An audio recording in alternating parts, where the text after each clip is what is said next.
마가복음 8장 1절에서 26절까지 우리 한 목소리로 함께 봉독합니다.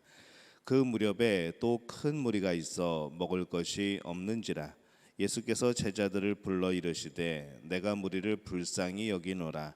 그들이 나와 함께 있은지 이미 사흘이 지났으나 먹을 것이 없도다. 만일 내가 그들을 굶겨 집으로 보내면 길에서 기진하리라.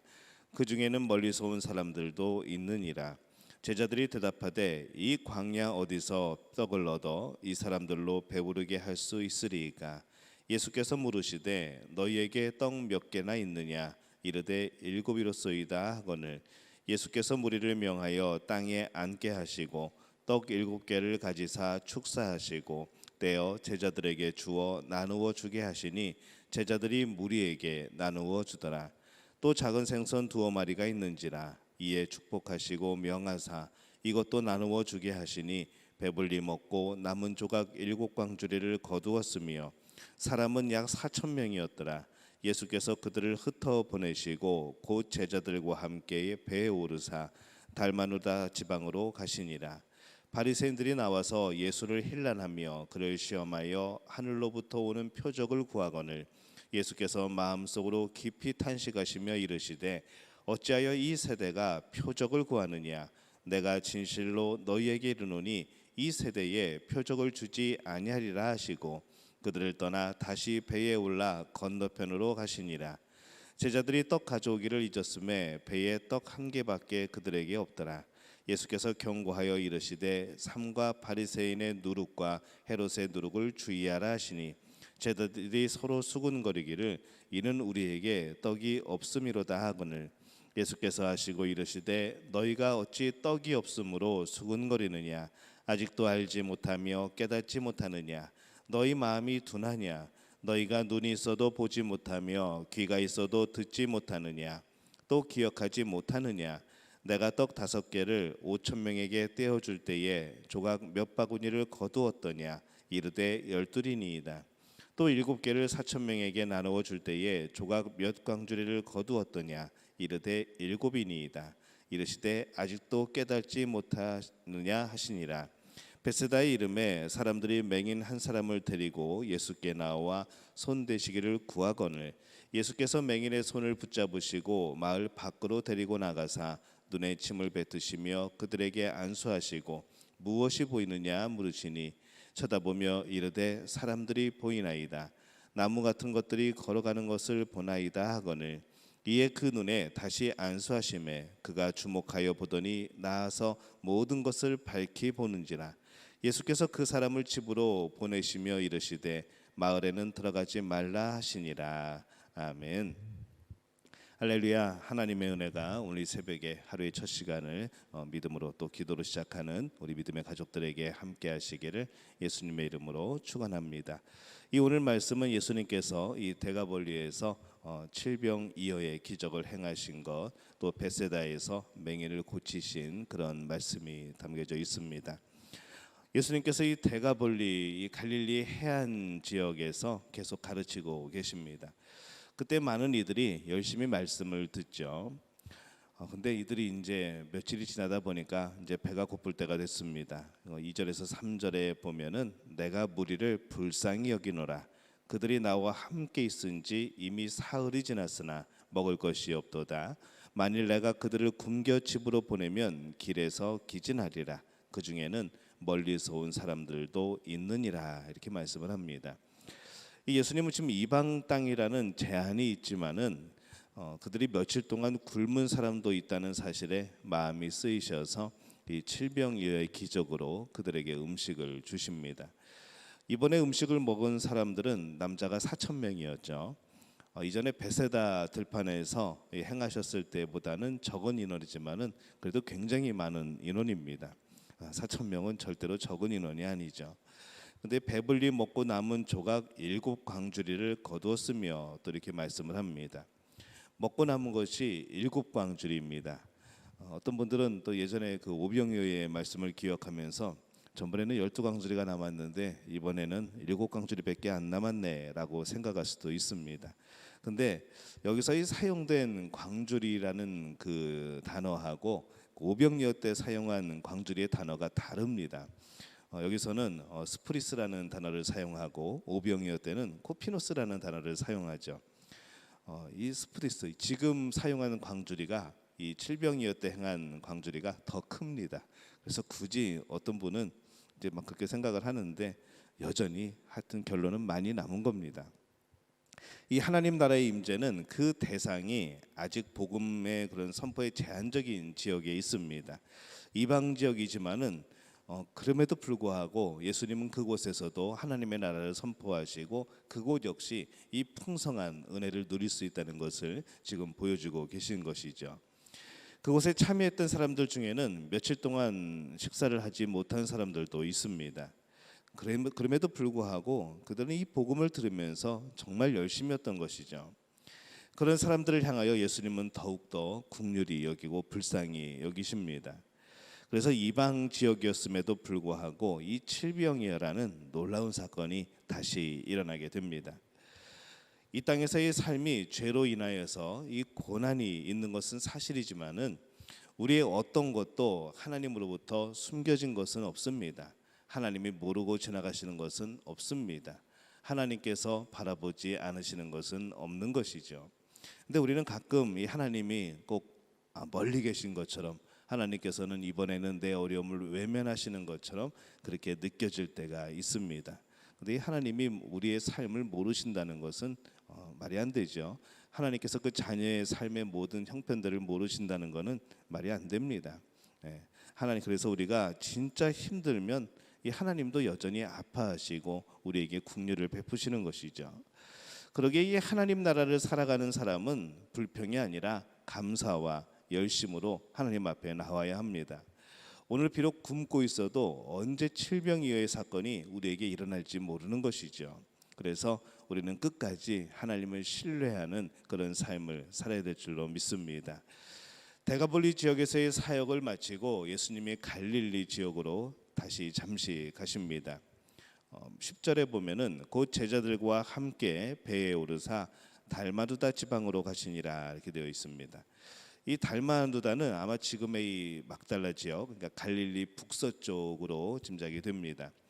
예수님을 보자 이 바리새인들이 또 비난하고 시비를 걸죠. 어디를 가나 참 쫓아다니면서 예수님에게 시비를 겁니다. 11절에서 12절에 보면은 바리새인들이 나와서 예수를 힐난하여 그를 시험하여 하늘로 오는 표적을 구하거늘 예수께서 마음속으로 깊이 탄식하시며 이르시되 어찌하여 이 세대가 표적을 구하느냐 내가 진실로 너희에게 이르노니 이 세대에 표적을 주지 아니하리라 하시고 이렇게 말씀을 합니다. 이 표적은 성경에 기록되었던 시대에 선지자가 자신의 말이 옳음을 증명하는 중요한 그런 표시이고 그런 이적들이었습니다. 물론 하나님께서 그것을 증명해 주시는 것이죠. 하나님께서 보내신 선지자가 하나님의 뜻을 선포했을 때 하나님께서 그에게 능력을 주셔서 여러 가지 그런 표적들과 기적들이 일어나서 저 선지자의 말이 맞구나라고 사람들이 인정하게끔 하는 것이 바로 이 성경에 나오는 표적입니다. 근데 예수님은 이렇게 말씀하시죠. 어찌하여 이 세대가 표적을 구하느냐. 예수님이 오신 이후에 어떻게 이 세대가 표적을 구하느냐라고 물으시는 겁니다. 근데 이 지금 상황에서 충분히 지금 예수님이 하신 일들이 뭘까요? 우리가 계속 앞에 부분에서 살펴봤듯이 병든 자를 치유하시는 모습, 여러 가지 그런 이적을 행하시면서 하나님의 나라를 선포하고 계신 예수님의 모습을 보면서 구약의 그 어떤 선지자보다도 많은 표적을 행하신 예수님을 보면서 지금 이 바리새인들은 또 표적을 보여달라고 그러는 겁니다. 사실 진리를 알기 위해서 표적을 구하는 것이 아니라 다른 의도가 있는 겁니다. 예수님은 그들의 비난을 뒤로하고 그곳을 떠납니다. 그리고 건너편 또 가시게 되죠. 그리고 말씀을 합니다. 마가복음 8장 15절에 예수께서 경고하여 이르시되 삼가 바리새인들의 누룩과 헤롯의 누룩을 주의하라 하시니 이렇게 말씀을 합니다. 이 바리새인은 백성의 신망을 받던 정치적인 그런 종교적인 그런 풍요로운 권력을 가진 사람들입니다. 또 헤롯은 그 집안을 따르는 사람들이 많아서 이 정치적으로 그렇게 권력을 잡고 풍요로움이 있었던 사람들이죠. 그러나 그들의 풍요는 누룩과 같다고 말씀을 하는 겁니다. 사람들의 마음을 겉으로만 부풀릴 뿐 정말로 그 안에 있는 하나님의 나라, 그것이 확장되어지고 그것이 더욱더 풍성하게 경험되어지고 하는 그런 복은 그들에게 없었던 겁니다. 정말 그 심령을 보면은 빈곤하기 그지없는 것이죠. 우리가 항상 풍요로움을 따지게 될 때에 아무리 우리의 그런 물리적인 외적인 풍요로움이 있으면은 그것이 어떻게 우리에게 만족이 되겠습니까? 우리 안에서의 만족이 있어야 되죠. 우리 안에서의 하나님 나라가 이루어져야 되는 것이고 우리 안에서의 풍요로움이 있어야 되는 겁니다. 우리 안에서의 풍요로움이 있으면은 외적인 풍요로움은, 외적인 빈곤함은 때로는 견딜 수가 있는 것이죠. 이 실체 없는 풍요를 조심해야 됩니다. 내가 무엇인가 가지고 있다고, 내가 무엇인가 풍성함을 누리고 있다고 해서 내 영혼이, 내 심령이 풍요로운 것은 아닐 수도 있다는 것이죠. 이 하나님 나라의 풍요로움이 진정한 풍요로움입니다. 하나님 나라만 영원하고 그것만이 우리를 만족시킬 수가 있기 때문에 그렇습니다. 예수님께서 타신 배가 베세다에 이릅니다. 이 베세다는 갈릴리의 이 헤롯 안디바가 통치하던 바로 그 지역이 아니고 그 빌립 2세가 통치하던 지역이었죠. 이곳은 조금 덜 유대적인 그런 곳입니다. 22절에 보면은 베세다의 이름에 사람들이 맹인 한 사람을 데리고 예수께 나와 손대시기를 구하거늘, 이렇게 말씀을 합니다. 맹인 한 사람을 만나죠. 맹인으로 살아가면서 참 그가 얼마나 힘들었을까라는 생각이 듭니다.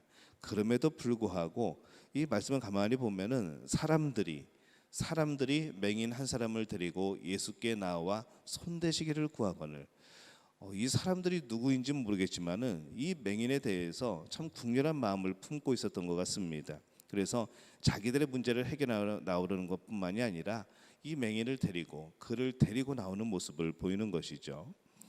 그가 예수님을 만나서 치료가 됩니다. 지금까지의 삶은 참 힘들었지만 예수님을 만남으로써 이제 그는 부요한 사람이 되는 것이죠.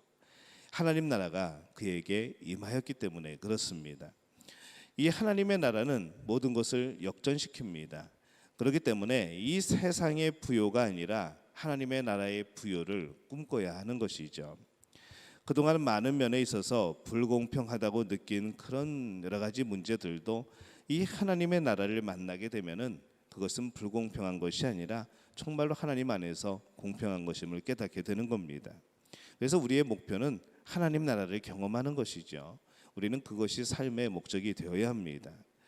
우리가 과연 꿈꾸고 있는 것이 과연 무엇일까요? 오늘날 가장 좋은 시대에 이 하나님 나라에 대한 지식을 많이 얻을 수 있는 그런 시대에 오늘 우리가 이 하나님 나라를 바라보면서 소망을 가질 수 있는 그런 시대에 우리는 지금 살아가고 있습니다. 근데 정말 우리 마음이 풍요롭고 부유한가, 소망이 넘치는가라고 생각을 해보면은 참 그렇지 못하죠. 정말 풍요로움 속에 있는데도 우리는 그 풍요로움 속에서 참된 기쁨을 누리지를 못합니다. 사람들이 또 하나님 나라에 대한 절박함도 없습니다. 하나님 나라를 꿈꾸지 않죠. 하나님 나라 안에 있는 그 풍요를 믿지 않습니다. 여전히 세상 나라의 풍요를 꿈꾸고 있는 겁니다. 여러분, 진정한 풍요는 하나님 나라 안에 있는 줄로 믿습니다. 그래서 그 하나님 나라가 우리에게 경험되어지는 것, 그 하나님의 나라가 우리 마음속에 펼쳐지는 것, 그것이 중요한 것이죠. 오직 하나님 나라 안에서만 진정한 풍요가 있다는 것을 기억하고 이 하나님 나라를 향하여서 절박한 기도가 여러분에게 있으시기를 바랍니다.